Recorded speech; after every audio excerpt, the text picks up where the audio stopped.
de ellas sea purificado y agrade a tu corazón, Señor. Permite también que el corazón de cada uno de los que estamos aquí esté abierto a lo que tú nos quieres enseñar hoy y que tu nombre sea glorificado. Te lo pido todo en el nombre de Jesús. Amén.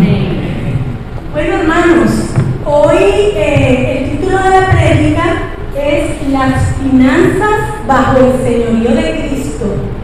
Cuando estaba buscando el título para esta enseñanza, primero vinieron a mi mente títulos como, por ejemplo, La prosperidad del cristiano, Rompiendo la maldición de la pobreza, Cómo ser rico y no morir en el intento. Pero ¿qué pasa con todos estos títulos? Que se trata más de nosotros y este asunto en realidad se trata de Él. Y la verdad es que nosotros debemos tener todo bajo el señorío de Cristo, porque nosotros entramos a la presencia de Dios revestidos de Cristo y todo debe ser puesto bajo su señorío. No se trata de nosotros, se trata de Él. Y cuando nosotros sometemos todo al señorío de Cristo, sabemos que vamos a tener buenos resultados. Porque es como el pasaje que dice que la semilla, hasta que no cae a tierra y muere, no produce vida. Nosotros podemos estar seguros de que si nosotros cedemos nuestro control y dejamos que Cristo tome el señorío de nuestras finanzas, tendremos los mejores resultados. Y en esta enseñanza quiero impartir conceptos que están en la palabra y que se queden en su corazón y en su mente como una impronta para que realmente usted pueda cambiar su manera de pensar y así cambie su manera de vivir y así obtengamos los mejores resultados. Porque si nosotros no entendemos, si no asumimos estos conceptos que están en la palabra, difícilmente vamos a actuar de otra manera. Quiero ir de lo sencillo a lo más complejo, y aunque a usted no le parezca algo novedoso, realmente hay que entender con claridad que todo le pertenece a Dios. Todo. La cama en la que usted duerme no es su cama. El carro que usted usa no es su carro. Le pertenece a Dios y usted es su administrador. Dios le plació ponerlo en sus manos para que usted lo use, para que usted lo disfrute, pero realmente no es suyo, le pertenece a Dios. Y aquí vemos pasajes como estos que quiero que los lea, los entienda, los asimile, porque este primer concepto es muy importante. Mía es la plata y mío es el oro, afirma el Señor Todopoderoso. El Salmo 24:1 dice: de Jehová es la tierra y su plenitud, el mundo y los que en él habitan. Todo es de Dios. Entonces partamos de este principio. Todo es de Dios. No soy yo la dueña, ni usted. Pasemos al siguiente. Ahora, el segundo concepto muy importante que debemos entender es que Dios es nuestro proveedor. Todo le pertenece, pero Él nos provee. Él lo hace llegar a nuestras manos. Dice el primer libro de Samuel 2:18, Jehová empobrece y Él enriquece, abate y enaltece. Él levanta del polvo al pobre y del muladar exalta al menesteroso. Muladar, para que no lo sabe, es el basurero. De ahí puede sacar Dios a alguien. Para hacerle sentarse con príncipes y heredar un sitio de honor. Y el Salmo 23:1, que creo que es uno de los pasajes, de las frases más conocidas y favoritas de cada uno de nosotros, es: Jehová es mi pastor, nada me faltará, nada me faltará. Y allí Jehová es yo soy. Y usted agréguele lo que quiera ese yo soy. Yo soy tu sanidad, yo soy tu pan, yo soy tu bienestar social, yo soy todo lo que usted quiera y nada me faltará. Ahora, ¿cuál es una de las razones, porque hay varias, de por qué esta experiencia no la vivimos con mayor plenitud? ¿Por qué vemos a veces nuestras finanzas restringidas, escasas, en un constante ahogo por recibir la provisión que necesitamos? Y yo no estoy diciendo que lo ideal es que usted siempre esté en bonanza, porque Dios también te pone en momentos de dificultad, en momentos de prueba, en momentos en que prueba tu fe. Pero pienso que cuando uno ve que una persona pasa década tras década en una condición que se repite, que se vuelve crónica, allí tenemos que revisar qué está pasando. Pero la realidad es que muchas veces no hacemos esto. Primero, no buscamos el reino de Dios y su justicia, sino que buscamos las añadiduras y por eso nunca encontramos esas añadiduras. Y eso es un punto fundamental.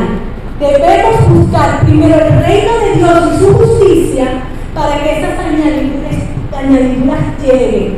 A veces, y yo entiendo porque a mí me pasó en una ocasión en donde pasé casi 2 meses sin poder ir a la iglesia por una situación de trabajo, y eso me llegó a desesperar porque yo en ese momento creía que ese iba a ser mi status quo perenne, que yo no iba a salir de esa situación en la que me había metido, y empecé a angustiarme, y una noche inclusive lloré y le dije al Señor: perdóname, cómo me metí en este paquete, no te voy a poder servir más, Señor, no te voy a poder servir más. Era una angustia para mí, Señor, no te voy a poder servir más, porque estaba comenzando un negocio del cual me debía a dar resultados, porque además era un negocio que me habían ayudado familiarmente a montar, y no podía simplemente renunciar a ese trabajo, darle la espalda y tirar todo por la borda. Tenía que arriar ese burro en el que me había montado. Pero en el primer momento sentí que había sido un gran error, y le dije esto al Señor, y como el Señor conocía mi corazón, esa semana, no al día siguiente, esa semana me encontré con una persona y me dijo: tengo una palabra de Dios para ti, si vas a poder servirme, si vas a poder servirme. Eso me dio un bálsamo a mi corazón, y después de esos 2 meses pude hacer ajustes, pude visualizar mejor la cosa, pude conseguir personal que me ayudara, etcétera, etcétera, y pude realmente pude dar acción a lo que realmente a mí me llenaba, que es servir a mi Señor, que es buscar el reino de Dios y su justicia. Entonces debemos entender que nosotros tenemos que poner esa prioridad, y que debemos realmente buscar su reino, porque lo demás viene por añadidura. Sigamos. Ok. Este es un punto importante. Adorando a Dios con mis finanzas, y quiero hablar del diezmo. Para muchos, el concepto del diezmo parece que viene de la ley de Moisés y lo asume como algo vigente para este tiempo. Pero realmente nosotros no estamos bajo la ley de Moisés. Nosotros estamos bajo la ley del Espíritu de vida en Cristo Jesús. Amén. Estamos en la ley del amor, estamos en la ley de la libertad, estamos en la ley de Cristo. Así lo define el Nuevo Testamento. Nosotros fuimos redimidos de la ley, no estamos en esa ley. No damos el diezmo porque sea una ley. Lo damos porque es una forma de adoración a Dios. Lo damos porque estamos comprometidos en nuestras finanzas con Dios. Lo damos porque todo lo que es fe se muestra por las acciones. Usted no puede decirme que cree que Jesucristo es el Señor de sus finanzas y no mueve sus finanzas hacia el reino. Eso no es real. No es justo. No es justo, porque toda acción de fe genera una obra. Mejor dicho, toda forma de fe genera una acción o una obra. Así que nosotros damos el diezmo porque estamos comprometidos con el Señor y lo estamos adorando a través de nuestras finanzas. ¿De dónde viene el concepto del diezmo? En realidad el diezmo nos muestra la Biblia desde muy atrás de la ley de Moisés, ¿okay? Y ahorita voy a explicar un poquito sobre eso.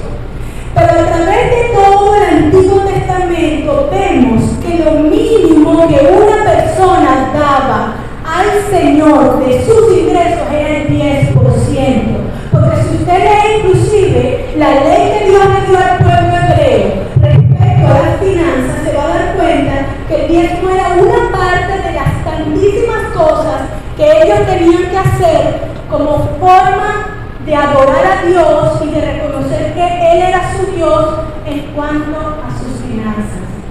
Entonces, nosotros no podemos ser menos que la gente que vivió en la antigüedad, que la gente que conoció a Dios a través del antiguo pacto, porque nosotros estamos en el nuevo pacto y nosotros entendemos, como lo dije al principio, que nada es nuestro, que todo es para la obra de Dios, ¿ok? Ahora quiero hablar un poquito del primer pasaje donde se nombra el diezmo en la Biblia. Es mucho antes de la ley y es una situación que le sucedió a Abraham. Y recuerden que Abraham es el padre de la fe y él actuó allí por fe. Lo que hizo, lo hizo como cuando él entregó a su hijo al sacrificio, y dice la Biblia que esto le fue contado por justicia. Él también entendió que de sus ganancias él podía adorar a Dios con ese 10%. Y aquí hay mucho que tratar sobre ese pasaje. Teológicamente es muy profundo, pero quiero decir solamente algunas cosas para que usted pueda entenderlas y las busque posteriormente con mayor profundidad. Aquí hay un encuentro entre un personaje que se llama Melquisedec, que es un personaje que vuelve a nombrarse en el libro de Hebreos, y es un personaje que tiene bastante velo sobre quién es. Pero las personas que hemos entrado a profundizar sobre esto hemos entendido que este personaje es una teofanía de Dios. Es Cristo mismo manifestándose ante Abraham. Y viene él además con pan y vino que representa su cuerpo y su sangre. ¿Y de dónde venía Abraham en ese momento cuando Melquisedec le salió el encuentro? De derrotar a unos reyes que le habían llevado todo a la población de Sodoma. Se habían llevado inclusive a sus sobrinos, se habían llevado el pueblo, la gente, las riquezas, todo eso, y Abraham fue tras ellos a perseguirlos, mayormente por el interés de liberar a su sobrino. Pero Dios le dio la victoria sobre eso y todo lo que él pudo rescatar en esta guerra, porque él se llevó todo el botín. Y Melquisedec te dice: entregó a tus enemigos. ¿Quién te entrega tu sueldo? ¿Quién te entrega el pan que comes? ¿Quién te entrega el carro que tienes? ¿Quién te entrega todo lo que tú trabajas y peleas? El Señor. Porque él podría haberse vanagloriado: yo lo logré. Pero aquí el propio Melquisedec le dice: él entregó a tus enemigos. Y entonces, ¿qué hizo Abraham? Le dio el diezmo de todo, un acto de adoración y de reconocimiento. Y es basado en esta enseñanza que realmente nosotros damos el diezmo. ¿Ok? Es como una conciencia de entender que es parte de mi adoración, no solamente venir al culto, predicar el evangelio. Mis finanzas son parte de mí y yo debo ponerlas bajo el señorío de Cristo. Otro elemento que nos resta para no ver la bendición de Dios es el no pagar nuestras deudas. Y sabe una cosa, me gusta que este pasaje lo asocia con el amor, porque cuando usted deja de pagarle una deuda a alguien que le prestó a usted, usted está dejando de amarlo, porque eso es algo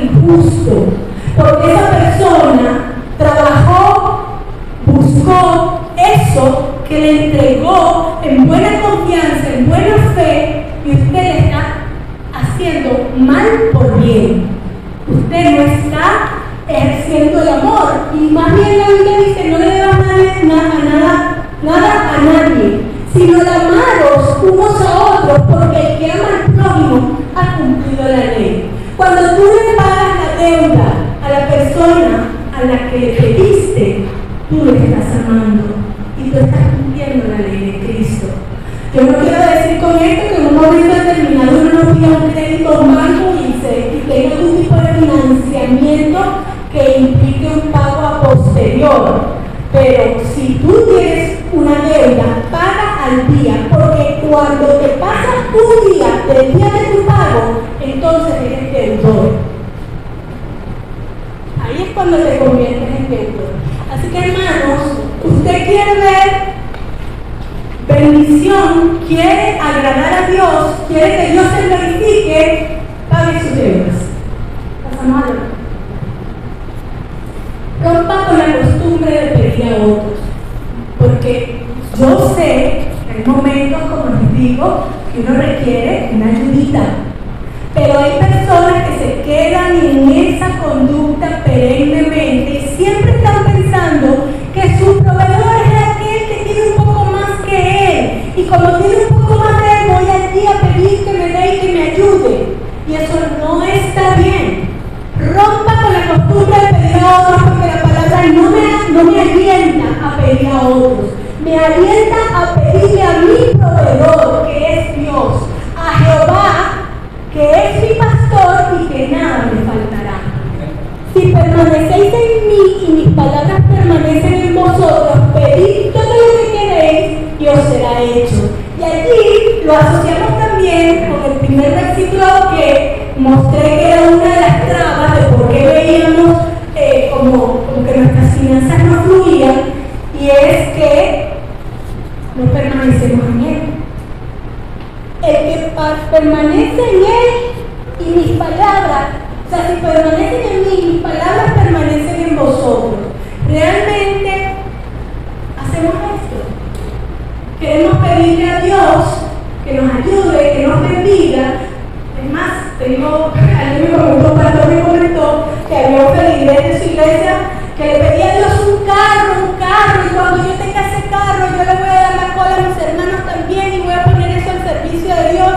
Y luego el Señor me dio el carro, y entonces siempre le salían viajecitos para la playa. Hoy no puedo porque el carro tengo que llevar el carro al servicio, y el carro se convirtió en el Dios de esta persona, y el carro entonces fue tropiezo para él, porque no permaneció en la palabra de Dios, porque no le dio prioridad al reino de Dios. Entonces, hermanos, Dios quiere darle, Dios quiere bendecirlo. La palabra dice, ¿quién a su hijo que le pida un pan le va a dar una piedra? Dios quiere bendecirnos, pero muchas veces no fluye la bendición porque nosotros no nos comportamos como Él espera que lo hagamos. Si su hijo se porta mal, usted lo va a premiar. Más vale que no, porque va a conseguir de allí quizás a un malandro. Si usted lo premia cuando se porta mal. Y Dios no va a hacer eso con nosotros tampoco. Así que si queremos ver fluir la bendición de Dios, debemos entender que el reino de Dios y su justicia va primero. Que Él habite en mí, yo habite, que la palabra habite en mí y yo esté en Él va primero. Y después puedo decirle a mi papá, papá dame, y papá va a entender mi necesidad y me la va a entregar. Amén. Ok, siguiente punto. El trabajo, el orden y la perseverancia. Parece tan claro, ¿verdad? Si no trabajas, no comas. Todos de alguna manera tenemos que ser productivos. Y todos de alguna manera tenemos virtudes, dones, capacidades. Realmente tienes que pedirle al Señor que te oriente, que te diga. Pídele un buen trabajo, pídele una forma en que puedas generar finanzas. Porque dice que inclusive cuando la persona no trabaja, está ociosa, y la ociosidad te hace meterte en cosas que no corresponden. Es decir, que el que trabaja más bien tiene un avalo o un impulso para que también esté más activo en las cosas de Dios. ¿Sabe que la mayoría de las iglesias se ha notado que cuando una persona está demasiado desocupada es la persona que menos colabora en las cosas de Dios, en las actividades que se están haciendo? Las personas que perennemente están buscando cómo servir, qué hacer, son inquietos para trabajar, son las personas que constantemente están buscando qué hacer y sirven más al Señor. Entonces, mire su vida, mire si realmente está en un estado en donde más bien está cayendo en el ocio, en pedir, o en que me acomodo y no hago y no busco la provisión, porque puede ser entonces esa es la razón por la que nosotros no estamos prosperando. Claro, todo tiene su justa medida. Los trabajólicos tampoco, también, porque el trabajólico también ha perdido de vista el reino de Dios y su justicia, y entonces se afana en la obra y no en buscar de su Dios. Entonces esto es un equilibrio que debemos estar conscientes, debemos trabajar y perseverar y tener orden en nuestras cosas. En nuestro trabajo debemos también ser ordenados. El desorden hace que nuestras finanzas se deterioren, se pierdan las cosas. Por ejemplo, si yo tengo una empresa y yo compro insumos y los malpongo por allí sin hacer un inventario, sin tenerlos en un sitio bien resguardado y ordenado, yo no me voy a dar ni cuenta de cómo se perdió eso, justamente por el desorden. Se me va a acabar los insumos, se los van a robar, se los van a comer los ratones y ni cuenta me voy a dar. Cuando no tenemos orden y control en las cosas, pasa esto. Entonces, trabajemos, perseveremos y seamos ordenados en el trabajo. Mire, si alguno no provee para los suyos y especialmente para los de su casa, ha negado la fe y es peor que un incrédulo. Y esto es algo que también debemos concientizar. Nosotros a veces creemos que, aquí en este versículo hay dos divisiones, los suyos y los de su casa. Porque a veces tenemos personas que son parte de nuestra familia, pero no viven en nuestra casa. Y no sentimos ningún tipo de compromiso para ayudarlos en un momento de dificultad. Y la palabra dice, primeramente para los suyos y luego para los de tu casa. ¿Por qué esto? Porque realmente nosotros no somos como el mundo, egoístas y mirando siempre para mí, mi beneficio, sino que nosotros debemos mirar hacia afuera, donde hay necesidad. Están bien los míos, porque la prioridad es primero los de tu casa y los tuyos, y luego los de afuera, los que no conoces. Pero hay personas que a veces mueven sus finanzas para ser reconocidos por los de afuera y se están olvidando que dentro de casa y entre los suyos puede haber una necesidad. Y la palabra nos dice que hacer eso es ser peor que un incrédulo. Entonces debemos estar atentos también a la necesidad que nos rodea, porque Dios nos manda a que veamos más allá de nosotros y seamos generosos. Y de esto voy a hablar al final. Sí.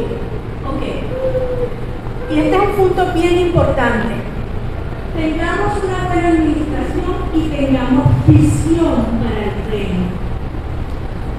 Nosotros no podemos solamente pensar en que nuestro sustento debe alcanzar para nosotros. Bueno, ahora me di cuenta que también debo ser generosa y solidaria con mi entorno inmediato. No es solamente eso. Nosotros tenemos que generar una visión para el reino.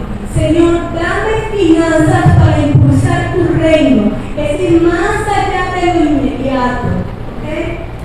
Eso es importantísimo, porque si nosotros no hacemos esto, el reino de Dios se queda estancado en medio nuestro. Nosotros hemos hablado de ser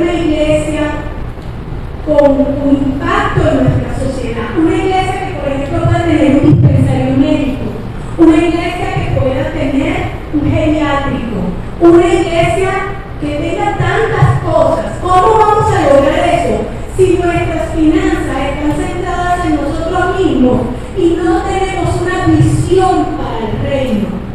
Nunca lo vamos a lograr. Y yo creo que quizás en los Estados Unidos ha habido tanta prosperidad en las iglesias porque ellos siempre están pendientes de cómo extienden el reino de Dios con sus finanzas. Allí hay, por ejemplo, el hospital que atendió Víctor Gabriel cuando le operaron sus piernas.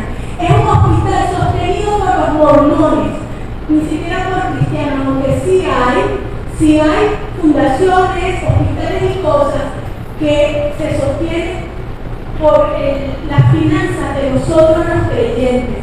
Estados Unidos ha sido el país que más ha movilizado fuerza misionera y recursos para llevar bendición a otros en el mundo. Y esto trae bendición sobre la nación. Queremos ver bendición sobre nuestra iglesia. Hagamos una visión para el reino. Y quiero contar un testimonio en este aspecto. Y voy a leer un poquito del pasaje de la Biblia que me explica un poco también esto de la visión del reino. Antes del año 2000, yo trabajaba para Marcha para Jesús. Y hubo un año, creo que fue mi último año, en que llegamos a la marcha con nuestras finanzas tan mal, y habíamos contratado sonido y tarima de parte de gente del mundo, no eran creyentes, era gente del mundo a los cuales hicimos un contrato que supuestamente debíamos nosotros pagar y lograr ese compromiso. Y llegó el día de la marcha para Jesús y nuestras finanzas estaban malísimas y nosotros estábamos buscando de dónde podíamos sacar algún dinero, alguien que tuviera un movimiento de misericordia hacia nosotros y nos diera una provisión para poder solventar este problema, y no lo hallamos. No lo encontramos. Cerramos la marcha para Jesús, quedamos mal vistos delante de estas personas y esa deuda nunca se pagó. Eso me creó a mí un impacto muy grande. Yo quedé impactada con el hecho de saber que de alguna manera yo había estado involucrada en algo en lo cual no cumplimos nuestro compromiso. Y en ese momento yo dije, Dios mío, estábamos en un desierto y no encontramos a nadie que nos ofreciera un vaso de agua en medio de esta situación. Y yo le dije al Señor, Señor, dame finanzas, porque yo quiero ser la persona que cuando alguien esté caminando por un desierto le pueda ofrecer un vaso de agua. Señor, dame finanzas para hacer esto. Y yo, con mucho trabajo y con mucho compromiso, he tratado de hacer esto que le pedí al Señor y he visto provisión de Dios en mi vida para que yo pueda lograr esto. Y no ha sido fácil, ¿sabe? Porque no he dado de lo que me ha sobrado. Muchas veces di prestándome. Pero yo dije, Señor, realmente nosotros tenemos que visualizar más allá. Tenemos que pensar en que esto es tan temporal. Lo que recibimos es tan temporal, Señor. Yo quiero hacer riquezas de arriba en los cielos. Yo quiero ser de bendición. Yo quiero tener visión para el reino. Que mis finanzas tengan impacto en el reino de Dios.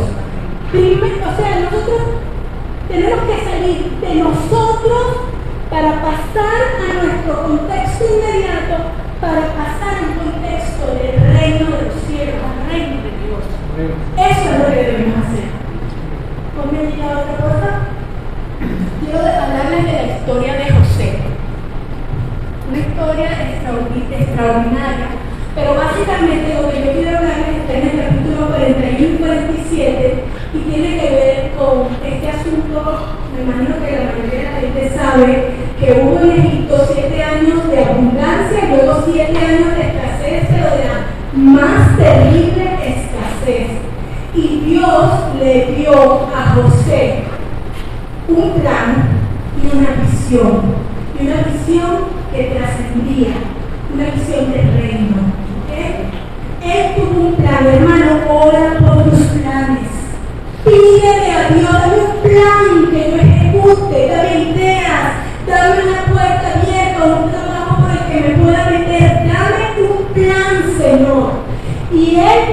Dice la Biblia que reunió todo el alimento de los 7 años de abundancia que hubo en la tierra de Egipto y guardó alimento en las ciudades, poniendo en cada ciudad el alimento del campo de sus alrededores. Es decir, él dijo, ¿qué voy a hacer con esto? ¿Qué voy a hacer con mi abundancia? Te pregunto, ¿qué haces con tu abundancia? ¿Cuándo has tenido abundancia? ¿Has pensado cómo puedo ir más allá? Hermano, trazate un plan para el reino. Trazate un plan para que tu abundancia pueda bendecir a otros. Quizás no lo veas al principio porque nosotros tenemos que ir un paso a la vez. Quizás mi primer punto es aprender a diezmar. Aprender a entender que cuando diezmo estoy adorando a Dios y estoy comprometiendo mis finanzas con el Señor. Y estoy diciéndole al Señor, tú me proveíste, yo te honro. Fuiste tú quien me dio esto a mi abuelo, te doy uno, porque lo reconozco y lo entiendo. Entonces, él tuvo un plan. Siguiente. Tuvo una organización en el gasto y en la logística. Nosotros tenemos que ser personas organizadas, con presupuesto. Hay personas que no saben cómo se les va el dinero. No hacen un presupuesto. Tienes que tener un presupuesto, tienes que tener una logística de lo que Dios te ha dado, un orden, una perseverancia. Es tu trabajo, es los dones que Dios te ha dado. Tienes que organizarte en eso. ¿Qué hizo José? Él le dijo a Faraón, ponga gobernadores sobre el país y quite la tierra de Egipto en los 7 años de abundancia. Quitar significa sacar el 20%, porque es una parte de 5, diezmar es una parte de 10.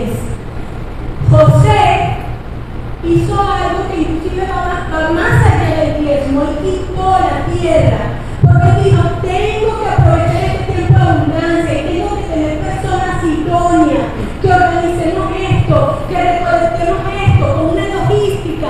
¿Para dónde va el grano que está alrededor de esta ciudad? Para esa ciudad. No lo vamos a trasladar a otra.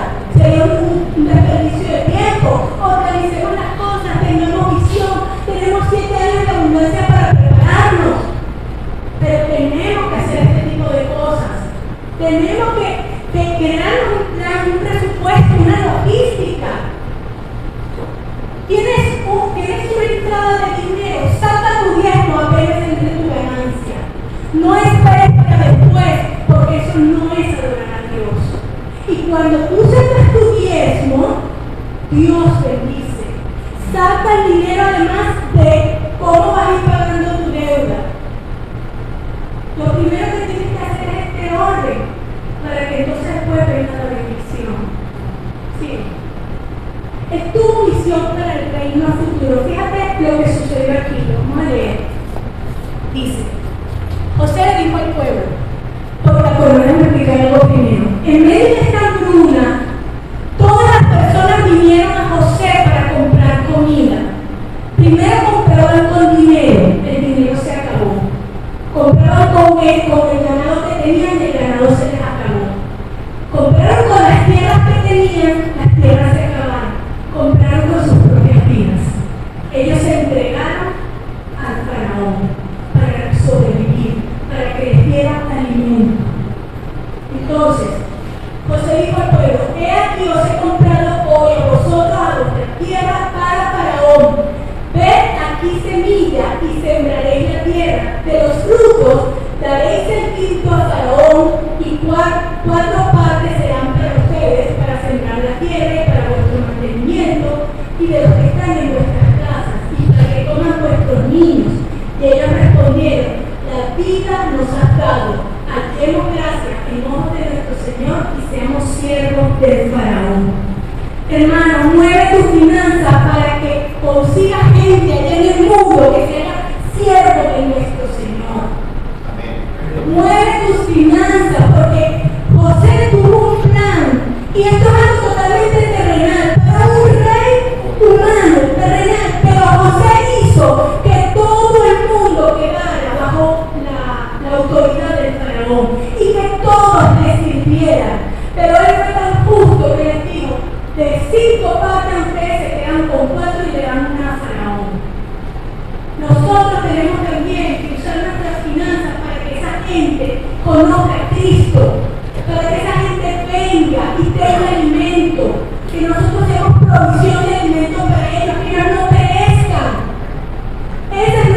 función. Muevo mis finanzas en función del reino.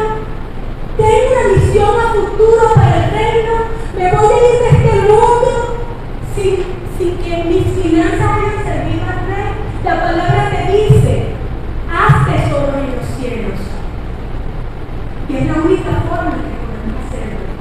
Porque nuestras finanzas deben trascender de lo terrenal y lo material a lo espiritual.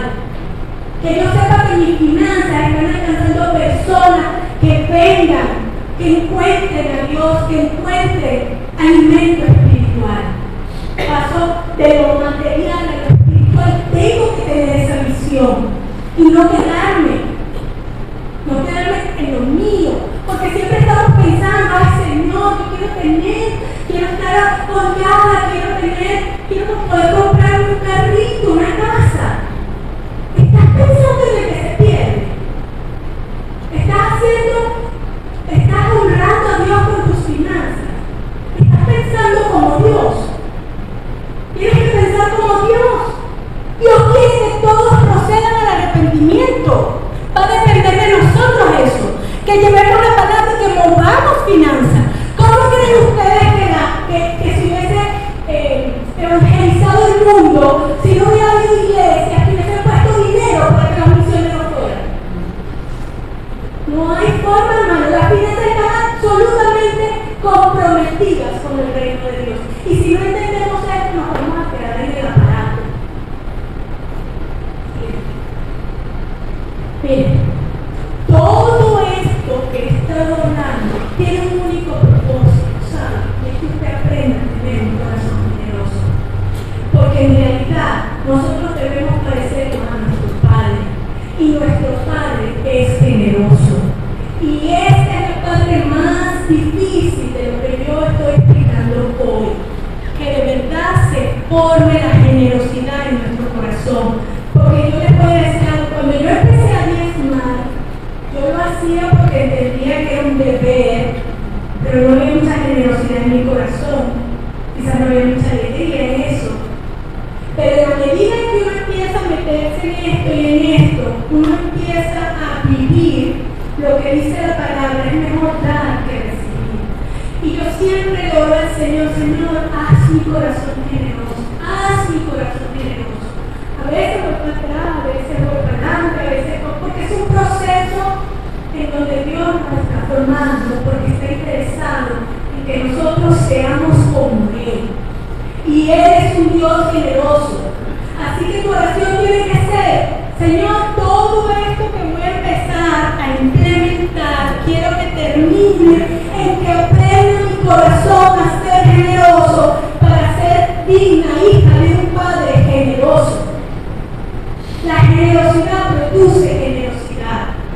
Porque Dios ha sido generoso con usted. Usted también tiene que aprender a ser generoso. Y cuando uno es generoso con otros, ¿sabe? Eso impacta también y mueve la generosidad de otros.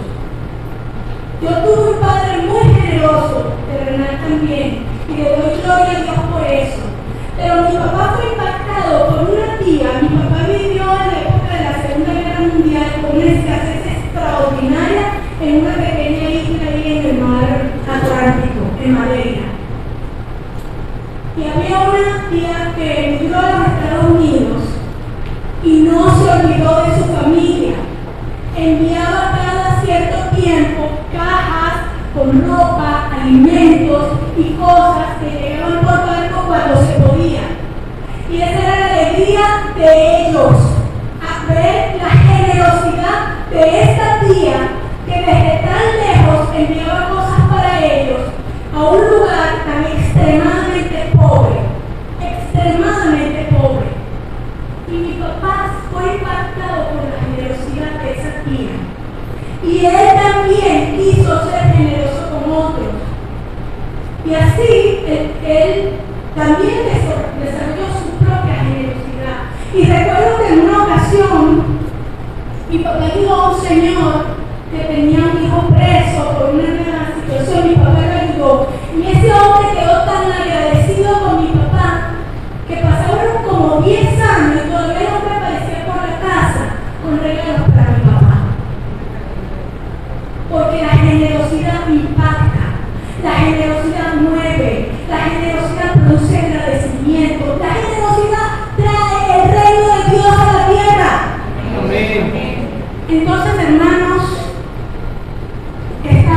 una enseñanza que he querido traerles hoy.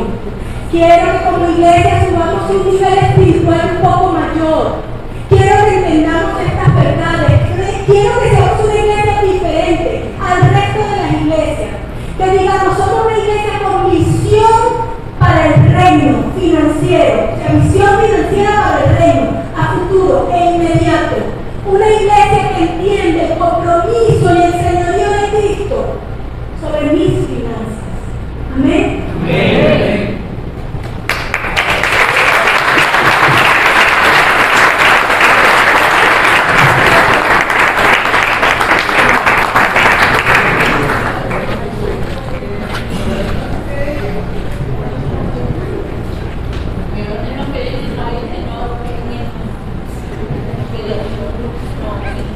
Dice en el Evangelio de San Mateo, donde está tu tesoro,